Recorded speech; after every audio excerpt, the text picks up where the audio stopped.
This is News 25 with Deanna O'Donnell and Unette Gentry. News 25, local news you can count on. News is brought to you by J.K. Nelson Law. Call 727-9900 today for your free consultation. If you need a lawyer, you need Nelson. Today's news is also brought to you by Gunny's Air Conditioning and Heating. New service and repair. Call Gunny's 775-727-6800. Welcome to News 25. I'm Unette Gentry. Deanna is off today. Thanks for tuning in this Thursday, September 23rd, the first day of the Pahrump Fall Festival. But before we get to that, there's breaking news out of the Memphis, Tennessee area where there is a reported mass shooting. One person is dead and 12 are injured. And authorities say that shooter was found deceased of what they say is a self-inflicted gunshot wound. And turning back now to more local news, all the excitement and events are kicking off today at 5 p.m. right now. So head out there after our newscast, of course, to catch the fireworks display that's set to light up the Pahrump sky at 7:30 p.m. tonight. The festival, which runs through this Sunday, promises something for everyone. Tourism Director Arlette Ledbetter is even providing what you should look for this coming weekend. There are so many events happening throughout this festival. So DJ Miguel, again, will be handling all our entertainment. We'll have a variety of entertainers. Be sure to check your Pahrump Fall Festival guide, KPVM. And additionally, we'll have all the crafts and vendors. We'll have the Bob Rood Community Center with the horticulture, food, and arts and crafts. At 7 p.m. we have a rodeo, and DJ Miguel will play until midnight. We also have the carnival going day and night, so that's always a favorite. Tickets are $35 at the booth. Friday event includes hot air balloons, so they will launch weather permitting. Early morning. If you're a balloon follower, you know that 6 a.m. is their protocol, launch by 7, and weather permitting, they will launch, and they will also have a display area set up for photographs. So that's a really exciting addition to this year's festival. In other area news, a multi-agency investigation ends with the arrest of an Ely State Prison employee accused of trying to smuggle drugs into that facility. Brett Francis has more. 25-year-old Angelica Aguilar is under arrest on one count of possession of a controlled substance and one count of furnishing a controlled substance to a state prisoner. Authorities say Aguilar was arrested while trying to smuggle 16 grams of methamphetamine into the prison for an inmate. Investigators recovered the meth from Aguilar's person when she arrived at Ely State Prison to begin her shift. Aguilar was booked into the White Pine County Sheriff's Office jail with bail set at $20,000. She had been working in food service at Ely State Prison since April. The investigation being conducted by the Nevada Department of Public Safety Investigation Division, Eastern Nevada Narcotic Task Force, and the Nevada Department of Corrections Office of the Inspector General is ongoing.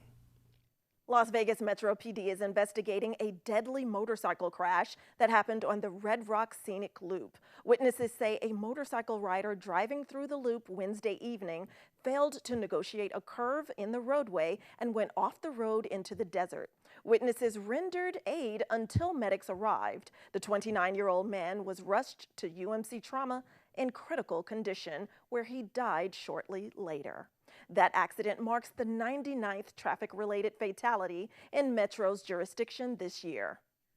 And a smoke advisory is currently in effect and lasts through this Friday for Clark County and surrounding areas. This as smoke from 2 wildfires in the southern Sierra Nevadas continues to drift into the area. If you or someone you know has difficulty breathing, please keep your windows closed and stay indoors and take other precautions. Small particulates that make up smoke can aggravate respiratory diseases such as COPD, bronchitis, and asthma. And the CDC issues new guidance for distributing booster shots for adults who have already received their initial COVID-19 vaccine.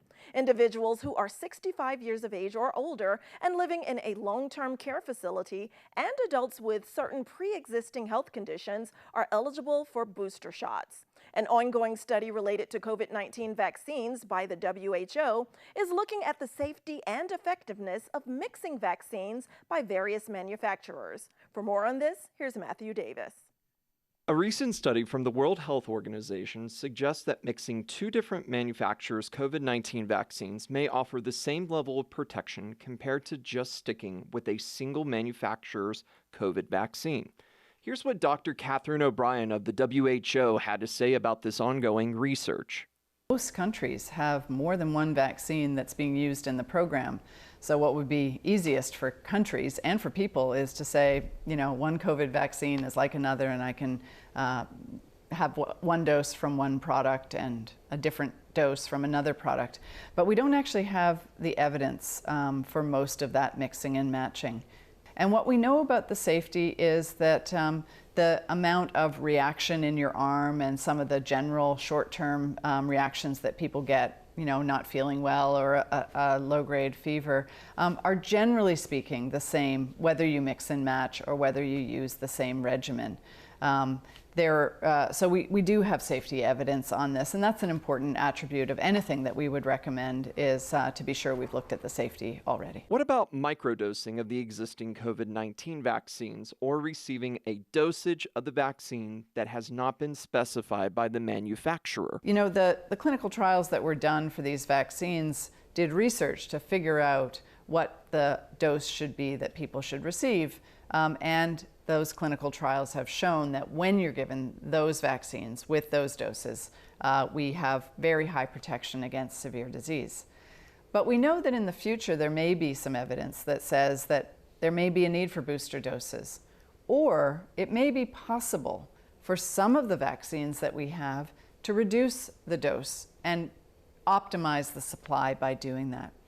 The research to evaluate whether or not what's called a fractional dose, so a fraction of the usual dose, whether that's effective, that research is going on. We don't have the answer to that question yet, but it certainly is an area that we're looking at carefully. If you have any specific questions about COVID vaccines or what the new CDC booster shot guidance means for you, experts recommend that you have a discussion with your healthcare provider. For KPVM, I'm Matthew Davis. And we're telling you what's on the line when it comes to the dropping water level at Lake Mead when News 25 returns. You're watching News 25, the most recognized and farthest reaching local news in Nye County. News 25, local news you can count on. Welcome back to News 25. Significant impact of the severe water shortage in Lake Mead could be felt in just a few short months, with Lake Mead continuing to drop past recent record-breaking lows. Experts say continued drought could cause serious problems at Lake Mead by 2025, with a 66% chance that Lake Mead could drop as low as only 1,000 feet. An elevation level of 1,000 feet means the surface of the water is only 1,000 feet above sea level. That's 42 feet lower than today, and the level where the third intake straw draws water out of Lake Mead for the Las Vegas Valley. Officials have already taken steps to release water from dams upstream. A Cleveland Clinic study has found a connection between COVID-19 and brain changes commonly seen in Alzheimer's patients. Doctors say it appears the diseases share a similar biological pathway. What we did here is we trying to look at the gene or protein expression in AD patient, we call Alzheimer's disease patient brain sample, or the gene or protein expression data from the COVID-19 patient. Fiong Chen is one of the lead researchers for the study, which has been ongoing since the start of the pandemic. He says some COVID-19 long haulers, typically those older in age, have reported experiencing memory loss, cognitive impairment, and other psychiatric issues. There are some theories about why that is, but nothing has been confirmed. However, they now know, after examining different gene expressions in the body, that the virus can affect the brain in the same way Alzheimer's does. For example, it can cause neuroinflammation and brain microvascular injury. This information can be helpful to doctors when it comes to identifying a person's risk and creating a prevention and treatment plan. Cheng says it's also another reason why the vaccine is so important. I think this is really, really important, for the public health, how we can control this virus, just in a very short time. I think vaccination is also very important. It's not just protect ourselves, also protect our colleagues, our friends, right? So obviously this virus, for me, is very bad. We need to, try our best to against the virus as much as possible. Cheng says their research is still far from over. They are continuing to collect patient data to better understand why COVID-19 can cause long-term side effects in the brain. Well, if you're in pain, you'll probably pop a pill to help. But there are other options. In today's Medical Minute from Spring Mountain Medical, nurse practitioner Peaches Duan explains that pain can be managed without medication. This Medical Minute is brought to you by Spring Mountain Medical, healthcare the way you've always imagined it. Hi, I'm Peaches from Spring Mountain Medical, your hometown health and wellness provider. Today, I'm going to talk to you about pain. I'll bet you didn't know that pain can be managed without medication. It's a fact that many of my patients come to our practice conditioned to think that masking pain problems is a job for medication alone. The good news is that we have solutions that make medication the last line of treatment. Often, issues related to pain are psychosomatic. An evaluation that starts with an assessment of your mental and emotional outlook could be the key to permanent pain relief. Once we build your proper mindset about your health, we can explore additional treatment options, including proper medication if necessary. If you're suffering from pain in your back, neck, shoulders, or legs, schedule an appointment today. I'm Peaches Duan with Spring Mountain Medical, and this has been your Medical Minute. Well, is your computer running slower than it used to? It might be time to replace it. In today's Great Computer Deals quick tutorial, Josh Osborne offers the telltale signs that it's time for you to buy a new one. Hi, it's Josh with Pahrump's own Great Computer Deals. Let's get right into it. It's time for another quick tutorial. How do I know it's time to buy a new computer? Well, here's one sign. Even after a full PC tune-up done by a professional, your computer is still running super slow. A lagging, freezing, or even powering off computer are all signs of possible hardware failure. Computers are built really well, but after years of being turned on and off, running hot and cold, there always comes a point of hardware failure. In many cases, repairing your computer is the right choice, but more often, it's actually the same price or cheaper to get something new. Come down to our store for some friendly advice to help you with your next step. Why trust a technician when you can trust a friend? Great Computer Deals is located at 1190 East Highway 372. Call us at 775-990-8833. Sports fans, rev up your engines. We'll tell you what's on the road ahead in sports after this break. You're watching News 25, brought to you by Mountain West Lawyer, Injury Attorneys, 727-9500. News 25, local news you can count on. Welcome back.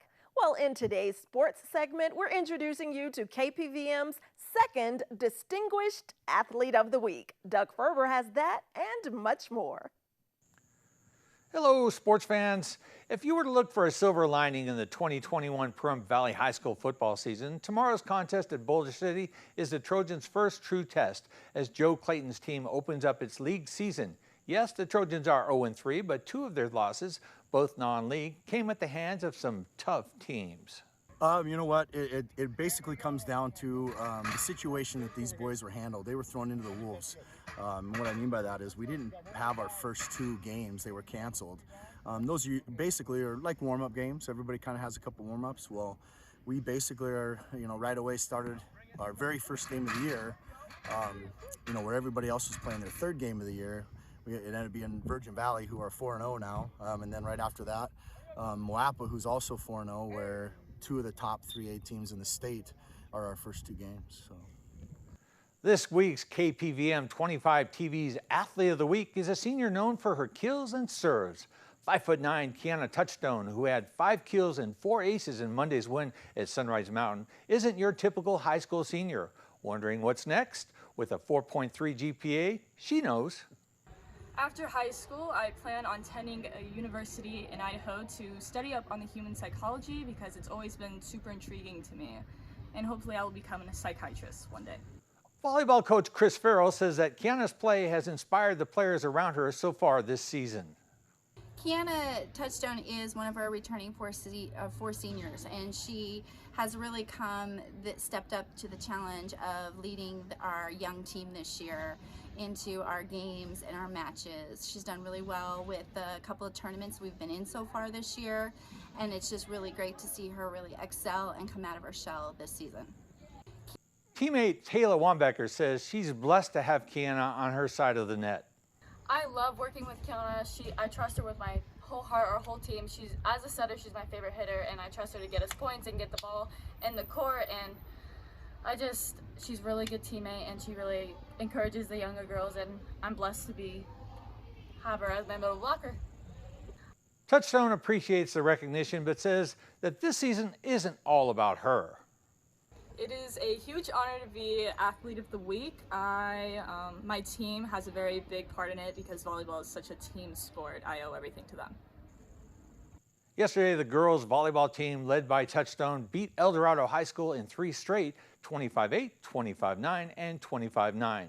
The girls host Virgin Valley tomorrow evening at PVHS. The Trojan boys soccer team lost to Basic at home on Tuesday, 5-3. The girls team had its second game of the week canceled on Wednesday, but they are back on the field tomorrow hosting Mojave. Friday night, the UNLV Rebel football team take on 22nd ranked Fresno State in search of their first win. The Rebs are 0-3 on the season. The Las Vegas Raiders are looking to go 3-0 this weekend, hosting the Miami Dolphins at Allegiant Stadium at 1:05 on Sunday. The Las Vegas Aviators will be hosting the Oklahoma City Dodgers for the next 5 days at Las Vegas Ballpark. Tonight's first pitch is set for 7:05 p.m. If you have any athletes, inspirational stories, or ideas, drop me an email at dougf@kpvm25.tv. Now back to the news desk. Thanks for that report, Doug. And you thought you got away without telling us, but I'm an investigative journalist, and my sources tell me that today is your birthday. So happy birthday, Doug Ferber. Welcome to the News 25 team. You're doing a great job, and enjoy your special day. Well, if you can't make it to the Fall Festival in Pahrump this weekend, or if you just want to add even more excitement to your weekend, the King Shock's Laughlin Desert Classic revs up today, and the Best in the Desert returns to Laughlin, Nevada through this Sunday for another weekend of racing. A large field of the nation's top off-road drivers will test themselves on the world-famous 17-mile semi-short course, which includes rough whoop sections, powerline roads, and a specially prepared infield section. Fans and spectators are invited to watch the action and visit the vendor row along the track. Well, it's all about cats this week at Save a Pet, and Darby O'Donnell is at the Desert Haven Animal Society introducing us to Bobby, another adorable and adoptable feline available. Hi, I'm Darby here at Desert Haven Animal Society, and today we are joined once again with Bobby. If you've ever been into the cat room here at Desert Haven and you came into the back where the free roaming is, you have definitely noticed Bobby, because there's no way he would let you not notice him. He is constantly trying to go and smack you through his cage. He's making loud noises so that you pay attention to him, and he's constantly just trying to go and play. He is extremely high energy for a cat. He is about 2 years old. He's a domestic long-haired white, gray, and black kitty with beautiful gold eyes. Like I said, he's a long hair. He does go and shed quite a bit, but he's so loving, extremely friendly, super social, wants to play with you more than anything in the entire universe. If you want to come and see Bobby or any of his friends here at Desert Haven Animal Society, you can give them a call at 775-751-7020, or you can look them up on their Facebook page at Desert Haven Animal Society. News 25 WeatherCam is brought to you by Lerner and Rowe Injury Attorney's Office in Pahrump. In a wreck, need a check? Call 702-877-1500. All right, we have scattered clouds around Pahrump, but they may just provide a silver lining for our Fall Festival forecast. That's ahead after this break. News 25 weather is brought to you by Dairy Council of Nevada. The splash of cream in your coffee, the dollop of sour cream on your burrito, the melted toasty cheese on your pizza. Undeniably delicious, undeniably dairy. Enjoy what's real. Hi, good evening, Nevada. It's John Kohler from the KPVM Channel 25 Weather Studios. Hair was looking reasonable yesterday. It's starting to go into the overtime zone. We might have to shave that off over the weekend. We'll see what happens. But in the meantime, just appreciate the day we have ahead of us and look at what it looks like right here. It looks like low 80s from Fernley, Fallon, Carson City, all the way down to Tonopah, 79 degrees in Tonopah. Haven't seen that in an age. Goldfield, 82. Beatty, you're up to 94 degrees. Sweaty enough. Amargos, Las Vegas, 98 degrees. Didn't quite tickle up on that triple-digit mark, did you? But Death Valley still looking about same. 108 degrees out in Death Valley. Actually kind of a pleasant day out there. Here in the Paradise of Pahrump, 93 degrees is our current temperature. 96 just a little bit earlier. The wind's buffeting us gently out of the west and southwest to 6 miles per hour. Sun rose in all its glory and promise this morning at 6:33. It's setting this evening at 6:38. Wow, 12 hours and 5 minutes of sunshine. So that means like 11:55 of night. Yes, it's equinox. What are you going to do? It's fall. It's official. 66 degrees is where we're headed tonight on the low side. Humidity at 23%. Usually that indicates clouds as we head on into the week, but I don't know. Heading into the week, what do we see? Nothing. Got a whole bunch of sunshine on a cloudy day. Oh, cloudy days Tuesday, Wednesday. All right, so we'll say sunshine all the way through the weekend. Temperatures reliably in the low 90s until about Monday, Tuesday, and things are starting to shift around there. You see the winds coming at us at an increasing speed, 16 miles per hour, clouds kicking up. I think we might see some rain Tuesday, Wednesday, so that'll be something to look forward to away from. A problem for future Johnny, perhaps, but should be a pretty nice weekend, and we'll plan for that. All right, back to the desk. Here's Unette. All right, thanks, John. Well, our newscast is over. We can all head out to the Fall Festival right now. Don't meet me there, beat me there. Thanks for joining us. Good night.